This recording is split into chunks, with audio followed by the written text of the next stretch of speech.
할렐루야. 제가 어릴 때 다녔던 초등학교에는 등나무 그늘이 있었습니다. 이맘때처럼 이제 햇볕이 제법 뜨거워지려 할 때에는 그 등나무 아래에서 쉬던 기억이 있어요. 근데 이렇게 어릴 적 추억의 학교를 생각나게 만드는 그런 등나무, 이 등나무는요 특별한 특징을 가집니다. 바로 줄기를 뻗어서 다른 물체를 감고 올라가면서 성장하는 특징을 가졌다는 거죠. 또 그런 식물 중에 등나무뿐 아니라 칡도 있습니다. 칡. 근데 이 칡하고 등나무하고는 서로 반대의 성질이 있다고 해요. 이 두 식물이 같은 곳에서 만약에 자라면 칡은 왼쪽으로 줄기를 감아서 올라가고 뻗어나가고 등나무는 오른쪽으로 감으면서 줄기가 뻗어나간다고 합니다. 서로 정반대로 나아가고자 하는 것이죠. 그래서 이 둘이 만나면 도저히 풀 수 없을 정도로 줄기들이 뒤엉키게 되는데, 이러한 상황을 표현하는 한자가 있습니다. 그 단어가 무엇이냐면 바로 갈등이죠.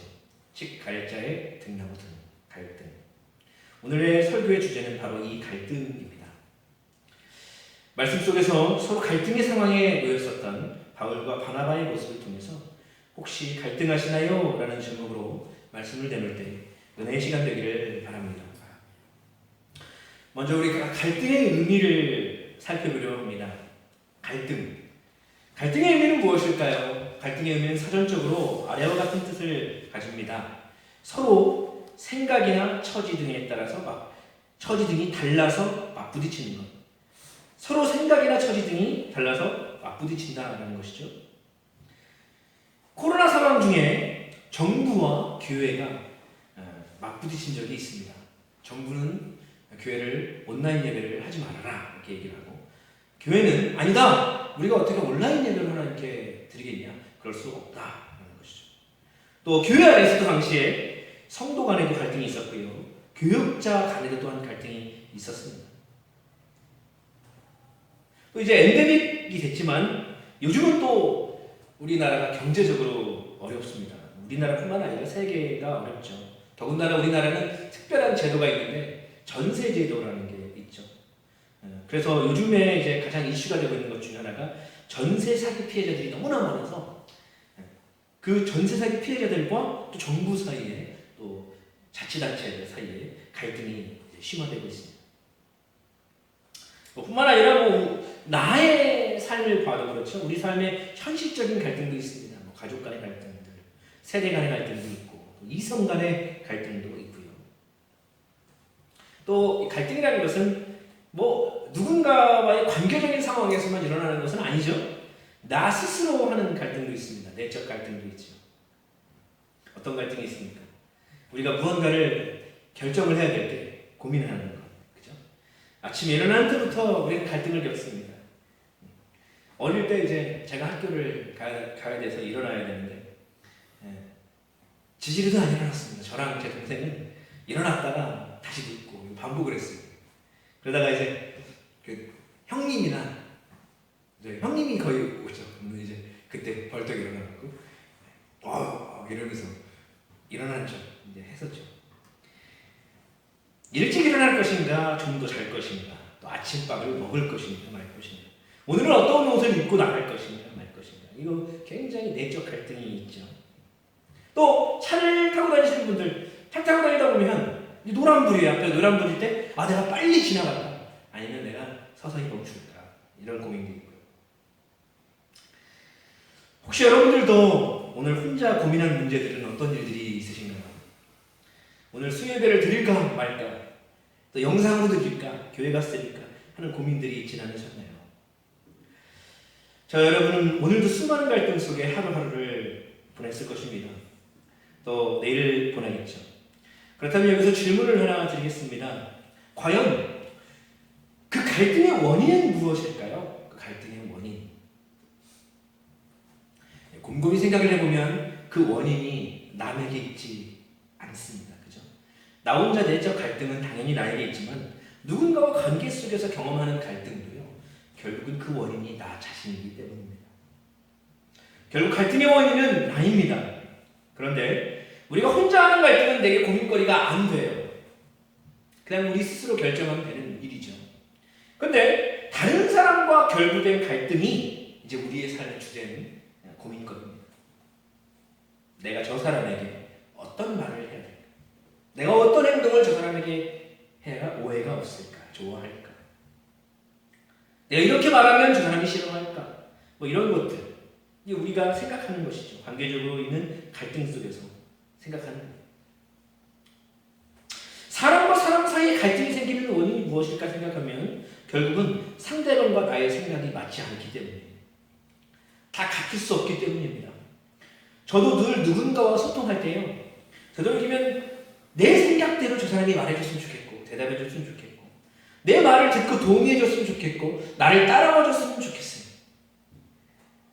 그리고 내가 이렇게 행동하는 것을 좋아해줬으면 좋겠어요. 그렇죠? 그런데 모든 사람들이 다 나와 맞을 수는 없는 것입니다. 그래서 저와 여러분은 여러 사람들과 갈등을 겪으며 살아가는 거예요. 근데 그것은요, 비단 우리만이 아닙니다. 저 여러분뿐 아니라 오늘 본문에서 등장하는 위대한 전도자 두 사람에게도 있었던 일입니다. 오늘 본문은 굉장히 훌륭했던 목회자였던 바울과 바나바 그 두 사람이 다투는 장면을 보여주고 있습니다. 바나바라는 사람은 누굽니까? 바나바는 사울이 바울이죠. 예수님을 만나고 바울로서 변화된 그 하나님의 복음 전파자로 설 때 그것을 믿지 않았던 사람들 앞에서 그 바울을 변론해 주던 사람이 바로 바나바입니다. 사람들이 이 바나바가 얼마나 믿음직한지 바나바의 설득으로 바울을 받아들이게 되는 것이죠. 그리고 성경은 바나바에 대해서 이렇게 말합니다. 사도행전 11장 24절 바나바는 착한 사람이요 성령과 믿음이 충만한 사람이라 이에 큰 무리가 죽게 더하여 지더라. 아멘. 굉장한 사람입니다. 이 바나바. 근데 바울은 누굽니까? 바울은 설명이 필요 없는 분이죠. 그렇죠? 하나님의 많은 은사를 체험했던 신약 시대의 가장 위대한 사도 또한 전도자입니다. 그런데도 이 훌륭했던 위대한 두 사람 바나바와 바울이 서로 갈등했다라는 것입니다. 누구 때문에 갈등했을까요? 오늘 37절 38절 말씀 다시 한번 읽어보겠습니다. 30절 38 시작. 바나바는 마가라는 요한도 데리고 가고자 하나 바울은 밤빌리아에서 자기들을 떠나 함께 일하러 가지 아니한 자를 데리고 가는 것이 옳지 않다 하여. 아멘. 이 갈등의 원인이 된 이 마가라는 사람이 갈등의 원인이 됐다라는 거예요. 근데 이 마가는 골로새서 4장 10절에 보면 나와 함께 갇힌 아리스타고와 바나바의 생질 마가와 이렇게 되어 있습니다. 그러니까 마가는 바나바의 조카입니다. 근데 이 바울과 바나바가 함께 했던 전도여행 때 마가가 같이 갔었어요. 일전에. 근데 전도여행 중에 도중에 마가가 하차했다는 거예요. 그래서 다시 전도여행을 떠나려고 했을 때 출발을 하기 전에 바나바는 마가에게 한 번 더 기회를 줍시다 라고 의견을 낸 것이고, 근데 바울은 이미 신뢰를 잃었는데 또다시 전도여행 중에 들어가서 이 전도여행을 망치면 어떡하냐, 차라리 마가 때문에 전체가 다 힘드느니 아예 처음부터 데리고 가지 맙시다 라고 반대의 의견을 냈던 것이죠. 39절 40절에 그렇게 기록하는 것이죠.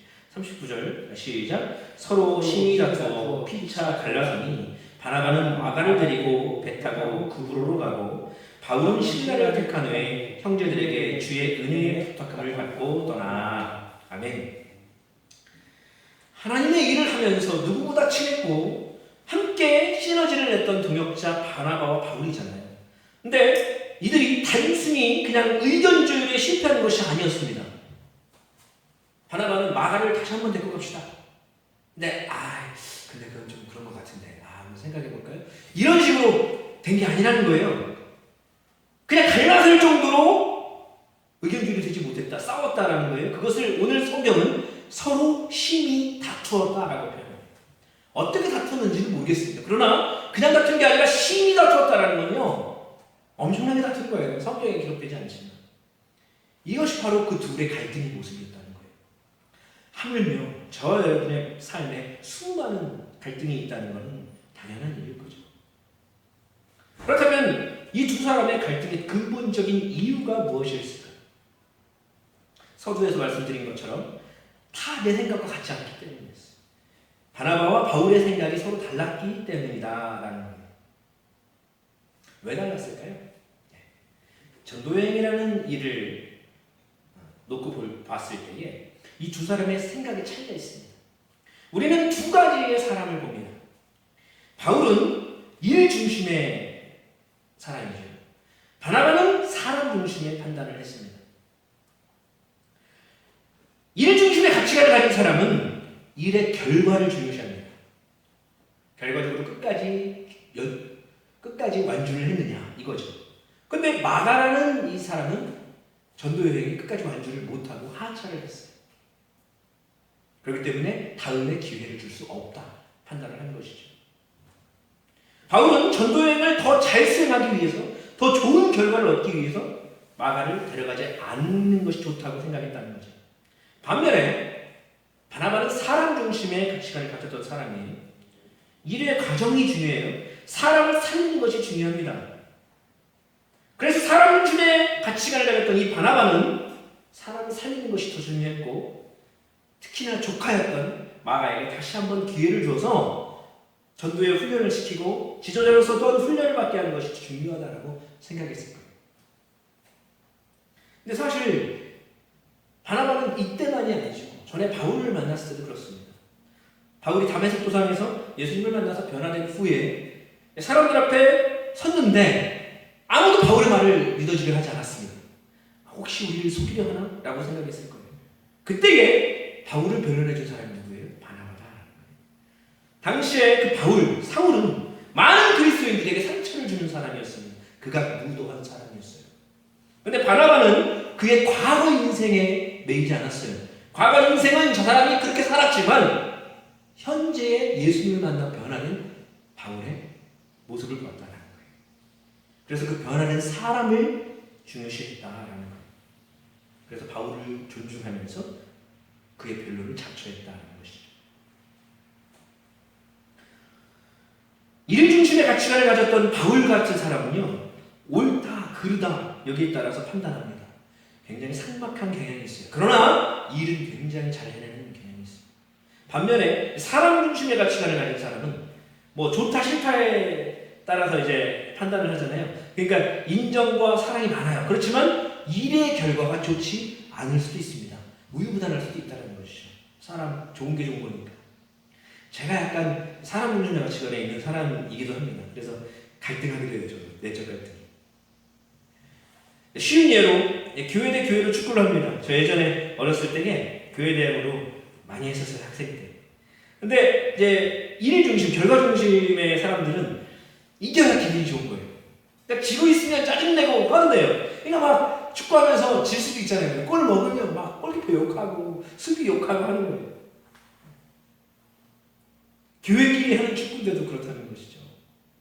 근데 반면 사람 중심인 사람은요, 혹시나 이제 실력이 형편없어서 잘 뺏기고 공 못 넣어도 격려합니다. 이기고 지는 것보다 그냥 즐거운 시간을 갖는 것을 더 중요시 여긴다는 것이죠. 근데 물론 바나바 같은 사람, 바울과 같은 사람 둘 중에 누가 맞냐라고 했을 때 누가 맞다라고 얘기할 수는 없습니다. 누가 그러다라고 말할 수 없을 거예요.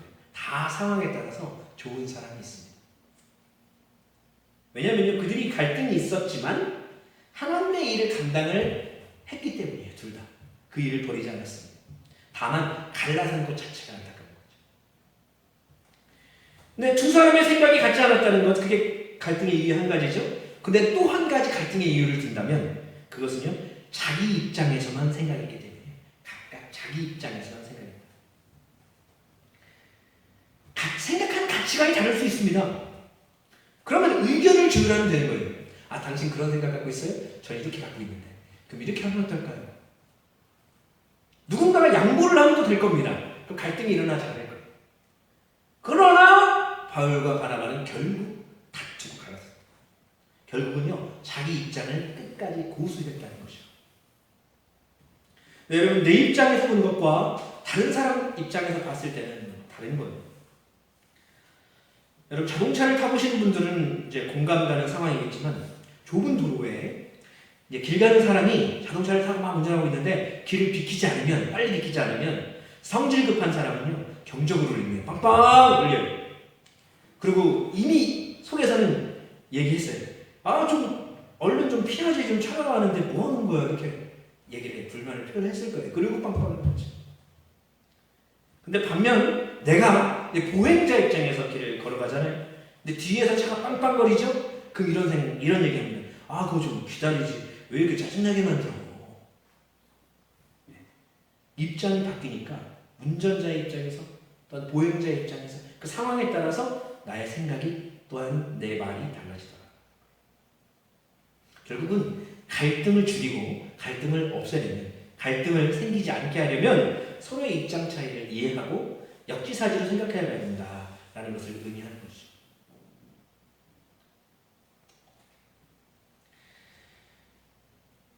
한 예화를 하나 들어보겠습니다. 어느 시골에 의존 형제가 살았어요. 근데 동생 집은 가난했어요. 근데 7명의 식구가 살았어요.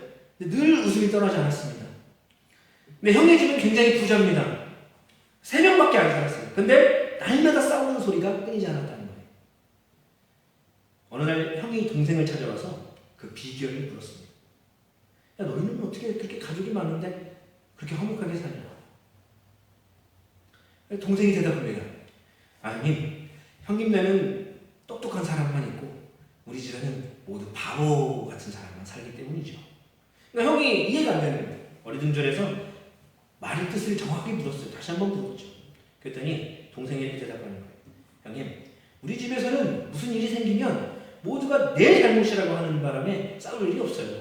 근데 형님 집에서는 일이 생기면 서로 다 네 잘못이라고 하니까 싸울 일밖에 없는 것이겠죠. 여러분, 혹시 누군가와 현재 갈등하고 계신가요? 나를 돌아보고 갈등하고 있는 상대의 입장을 다시 한번 생각해보는 과정 속에서 갈등을 풀 실마리를 발견해 나가는 저와 여러분 되시길 소망합니다. 바울이 바나바와 그 사건으로 갈등을 풀었다는 이야기가 따로 기록되지는 않았어요. 근데 아마 그 갈등이 나중에 해소되었으리라 확신되는 구절이 있습니다. 바울이 말년에 쓴 유언과 다름없는 편지 디모데후서가 있어요.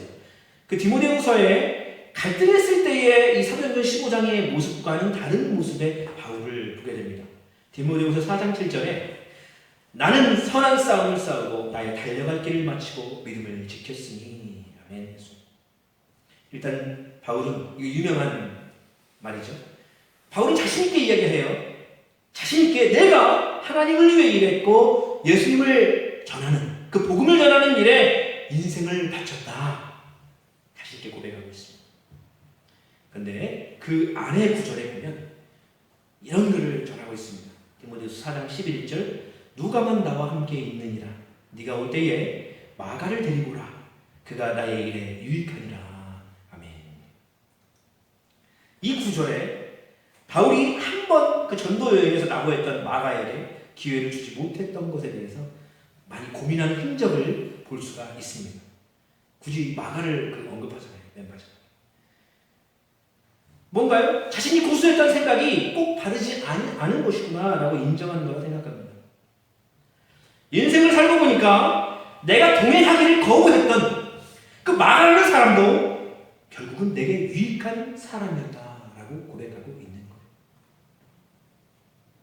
그리고 자기 인생을 돌아보니까 한 가지 크게 깨달은 점이 있는데 그것은 자기를 떠나간 사람이 많았다는 사실입니다.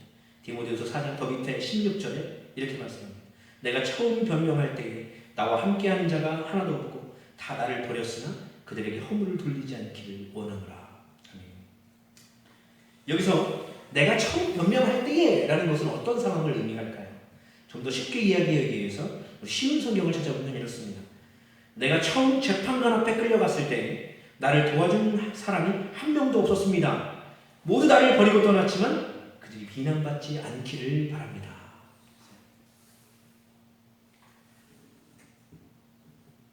바울은 일중심의 사람인 것으로 보인다 했습니다. 그런데 일중심의 사람에게 흔히 볼 수 있는 일이에요. 결과는 잘 내요. 해요. 그런데 과정 중에 상처받는 사람이 생길 수 있다라는 것이죠. 처음에는 바울이 마가에 대해서 이야기했듯이 강경했습니다. 그런데 생애 말년을 보니까 자기의 그런 생각이 꼭 맞지는 않구나라고 느꼈을 거다라는 거예요. 그러니까 바울이 이렇게 말하잖아요. 나를 떠난 사람, 떠난 게 맞지만 난 그렇게 느꼈지만 그 사람들을 비난하기를 원치 않는다. 내가 믿었던 사람들이 나를 떠났어요. 다 배신했어요. 나를 저버렸어요. 이런 경험은요, 굉장히 상처가 되는 경험입니다. 그리고 심한 갈등이 되는 원인이 되는 거예요. 그런데 바울이 생각해보니까 나 또한 마가에 대해 행했던 그 행동이 있었던 거죠. 그러니까 바울은 갈등의 원인을 그들에게 돌리지 않는 거예요. 그들의 상황을 이해했음이 느껴지는 구절입니다. 그래, 어쩔 수 없는 선택이었겠지. 재판관 앞에 끌려있는 나를 도우려면 엄청난 용기와 각오가 필요했을 텐데. 바울의 이런 고백은요, 갈등을 그 원인이 남에게 돌리지 않고 나에게 준 상태에서만 고백할 수 있는 말이에요. 이것은 아마 과거로 돌아가서 다시 사도행전 15장에 바나바와 이야기를 하는 순간에 온다면 아마 바울은 갈등거리를 만들지 않을 거예요. 아마 마가를 데리고 가지 않을까 생각해요. 물론 바나바 바울이 따로 여행을 가는 바람에 더 많은 사람들에게 복음이 전파되었다는 점에서 하나님의 섭리로 당연히 생각해야 되겠지만,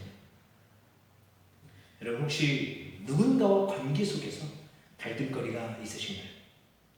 누구에게나 갈등은 있고, 그래 갈등거리가 있는 것은 자연스러운 거니까 여러분 이렇게 생각하고 살아가지 마시고 갈등 해소를 위해서 그 갈등의 원인이 혹시 나는 아닌지 돌아볼 수 있길 바랍니다. 내 말 한마디, 내 가치관과 신념에서 나오는 행동 하나가 갈등의 원인은 아니었는지 생각해 보면서 바울과 같이 풀어갈 수 있는 저 여러분의 인생 되시길 소원합니다. 말씀을 정리합니다. 누구에게나 갈등은 있습니다. 더불어 살아가는 세상 속에서 갈등이라는 것은 너무나 자연스러운 것이죠. 그러나 그 갖음으로 인해서 내가 누군가에게 상처를 주게 되는 거라면 내 생각과 입장을 고수하기보다 상대방의 생각과 입장을 돌아보는 시간을 갖길 바랍니다. 그리고 혹시 내가 어떠한 갈등 상황 속에서 상처를 받는 입장이다 할지라도 굳건한 마음을 가지시길 바랍니다. 우리가 잠시 전 나눈 말씀인 디모데후서 4장 16절, 바울은 재판관 앞에 있을 때에 자기 편에 있던 사람이 한 명도 없었음을 이야기하면서도 그 떠나간 사람들에 대해서 비난하지 않기를 바란다 했었어요. 근데 그 비난을 바라지 않는 이유를 또 한 가지 17절 바로 아래에 말씀하고 있는데, 주께서 내 곁에 서서 나에게 힘을 주시면 나로 말미암아 선포된 말씀이 온전히 전파되어 모든 이방인이 듣게 하려 하시니 내가 사자의 입에서 건짐을 받았느니라. 아멘. 결국은 바울이 자기 편이 하나도 없는 그 상황 가운데 갈등의 원인이 그거잖아요. 뭔가 외로움과 배신감 이런 거. 마치 군주인 사자 앞에 있는 다니엘과 같아요. 그죠? 근데 그 지경에 처했을지라도 떳떳이 그는 하나님을 전했다라는 거예요. 당당하게 전했다. 용기 있게 전했다. 왜요? 주님께서 내 곁에 서서. 그러니까 주님께서 바울 곁에 서서 힘을 주셨다는 거예요. 그리고 그 사자 입 앞에서 건져내셨기 때문이다라는 거예요. 그러면 여러분 혹시 우리도 갈등하고 계십니까? 나를 돌아보고 상대의 상황을 이해하는 과정 속에 해소되기를 바랍니다. 그리고 무엇보다 우리를 지키시는 주님을 의지할 때에 갈등의 상황에서 자유함을 얻는 저 여러분 되시기를 간절히 소망합니다. 우리 기도하겠습니다.